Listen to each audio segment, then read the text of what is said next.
Isang magandang araw po sa inyong lahat, mga minamahal kong mga kapatid sa Panginoon. Ito po ang inyong lingkod, si Pastor Ruel Camia po mula po dito sa Winnipeg, Manitoba, Canada, para po sa ating pag-aaral ng salita ng Diyos ngayon pong umaga. Welcome po sa Tinig ng Pag-asa. Araw po ng Martes at kahapon po tinapos natin ang ating series on the book of Ephesians. Sa araw pong ito, meron tayong pasisimulang serye at ito po naman ay may kinalaman sa book of Acts. Kaya ang atin pong pag-aaral ngayon, an introduction to the book of Acts. Bukas po sisimulan natin ito at bilang introduction, hayaan niyo po na ipakita ko sa inyo kung ano po ba ang book of Acts. Simulan natin ito sa pagbasa ng unang 3 talata ng chapter 1. In my former book, Theophilus, I wrote about all that Jesus began to do and to teach until the day he was taken up to heaven, after giving instruction through the Holy Spirit to the apostles he had chosen. After his suffering, he presented himself to them and gave many convincing proofs that he was alive. He appeared to them over a period of 40 days and spoke about the kingdom of God. Ito po ang mga kataga, unang mga talata ng aklat ng mga gawa. Imagine mga kapatid, a small group of uneducated fishermen. Some are tax collectors. Most of them are ordinary men in an obscure corner of the Roman Empire.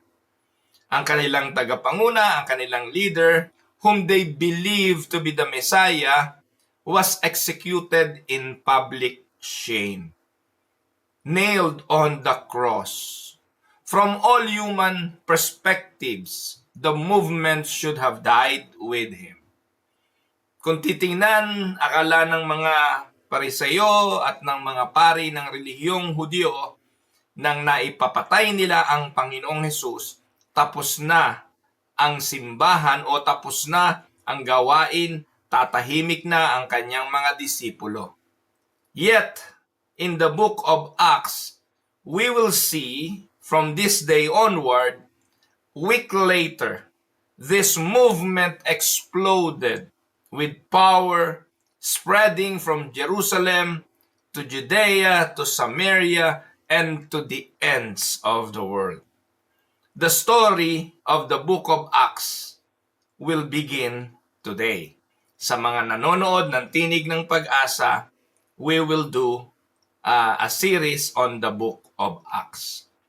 Ano ba ang book of Acts? The book of Acts is the historical bridge. Take note of that word. Bridge between the gospel, the work of the Lord Jesus Christ, His saving grace, and the epistles. Yung mga epistles, yun yung mga sinulat ng mga apostol, kagaya ni Pablo at ng iba pang mga writer of the New Testament. So it shows us how the work of Christ continued through the power of the Holy Spirit in His church. The book of Acts is a story of divine power, human weakness, gospel advancement, and God's unstoppable mission. Yan po ang nilalaman ng aklat ng mga gawa. Kaya kung hindi kayo familiar dito, nababasa naman natin yan, no? Matthew, Mark, Luke, John, pagkatapos po nung gospel, those are the books of the gospels, Matthew, Mark, Luke, John, sinundan agad ito ng book of Acts.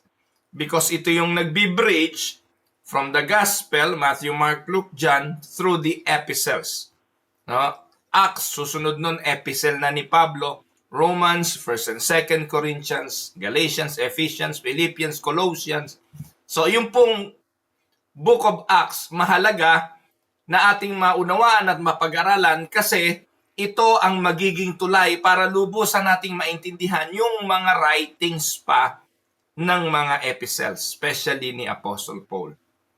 So ano ang main points ng book of Acts? Simulan po muna natin sa pagkilala sa author at ang purpose. Ano po ba ang layunin at ano at sino ang sumulat ng aklat ng mga gawa. So the author of the book of Acts, as we all know and known to us, is no other than but one of the disciples, si Luke, the same writer of the Gospel of Luke. Sa Acts chapter 1 verse 1, parehas nating mababasa yung kung sino ang sinulatan. It was mentioned both on Luke chapter 1 and Acts chapter 1, yung pahayag na nakasulat doon yung Theophilus, I wrote about Jesus to you, Theophilus. So, nandun yung former account na binabanggit sa Acts 1:1, and that was in reference to the writing of Luke. Luke, by the way, was a physician and a careful historian. Kung babasahin yung aklat ni Lucas, napakadetalyado ng kanyang pagkakasulat, maging ang pagkakapanganak sa ating Panginoong Hesukristo. Sa aklat ni Lucas ninyo, mababasa ang detalyadong pahayag nito. So anong purpose ni Luke? The purpose of the book of Acts is to show that the risen Christ is still at work through His Spirit, fulfilling His promise to build His church. Ang layunin ng aklat ng mga gawa ay patunayan na ang Panginoon nung napako sa krus hindi katapusan, at yung kanyang pagkabuhay na maguli sa mga patay ay katotohanan, at yung kanyang mga ipinangako nung siya'y nangangaral ay magkakaroon ng katuparan. Ano ang key thought ng Book of Acts? The Book of Acts is not primarily about the apostles. Bagamat ang nakalagay sa Tagalog translation ng Book of Acts ay mga gawa ng mga apostol.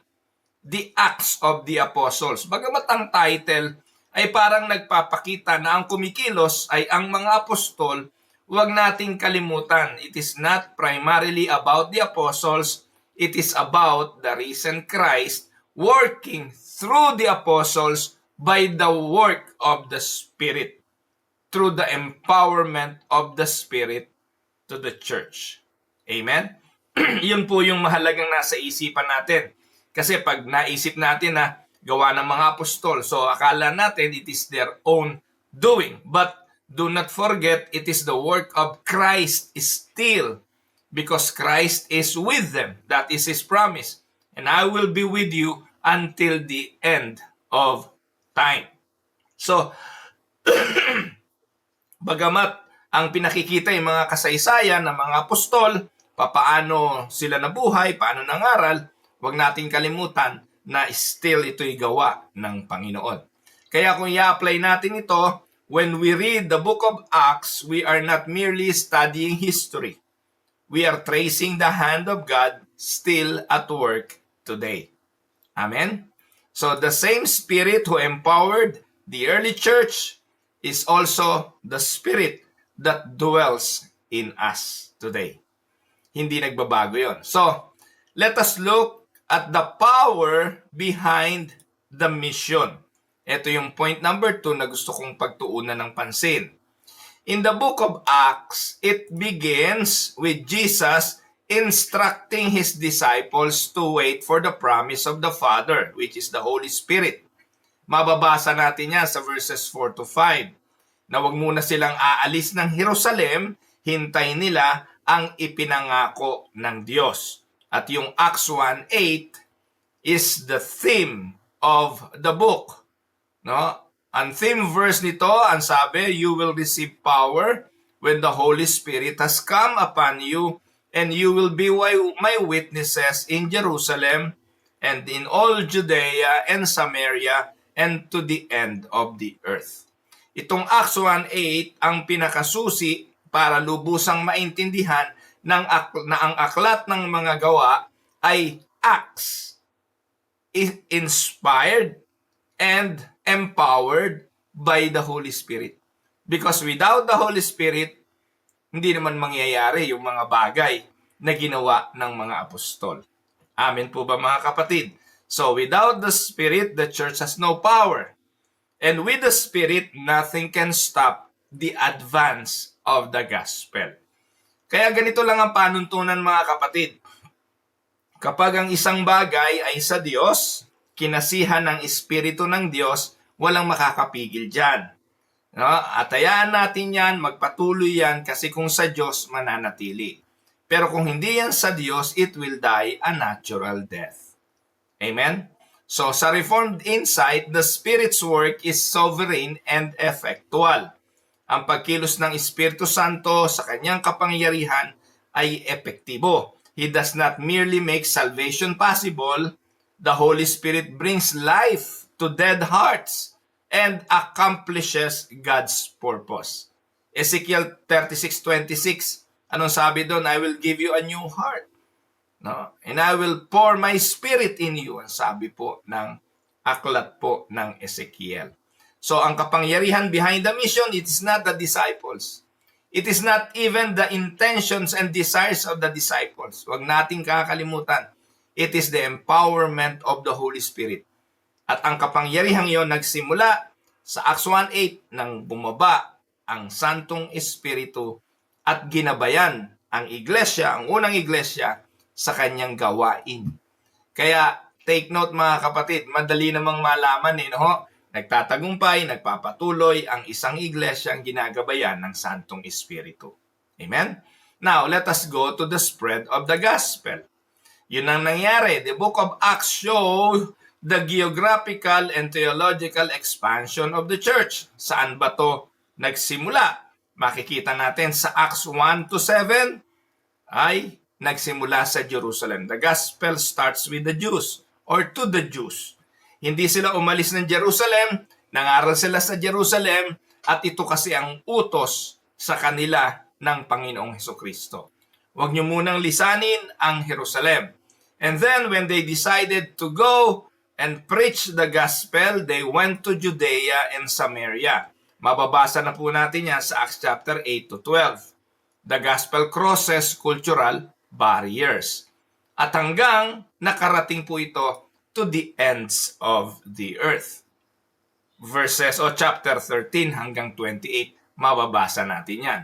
Nakarating na ang ebanghelyo maging sa ating mga hentil. So yan po ang makikita natin at atin yung mapag-aaralan dito sa aklat ng mga gawa. So despite the persecution, despite the imprisonment and even martyrdom, the gospel spread. Nangalat ang ebanghelyo. So the Roman roads, the Greek language, and even hostile political powers, it became tools in God's providential hand. Yung pong panahon na kung saan sinasakop ng Roma ang halos lahat ng known empires.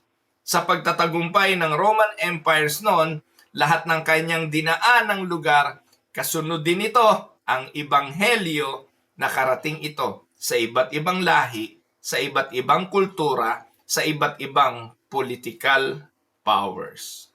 Amen? So anong application nito?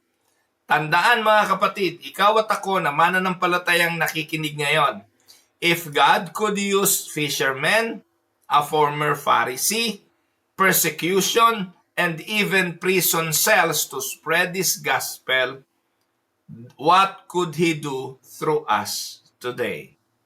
Kung ginamit ng Panginoon ang mga mangingisda, ang mga simpleng tao nung unang panahon, ginamit ang persecution, pagkakabilanggo, para ang ebanghelyo'y mapalaganap, anong pumipigil sa atin sa ngayon? Ayan, so makikita rin natin sa pag-aaral sa mga susunod na araw yung tinatawag na central figure on the book of Acts. Sino ba yung mga central figure dito? While Peter and Paul are prominent, take note that the true central figure is Jesus himself, the risen and ascended Jesus. The book of Acts begins with what? It begins with the ascension of Jesus sa Acts 1:9-11. kung saan umakyat sa langit ang Panginoon pagkatapos niyang makipagkita sa kanyang mga alagad.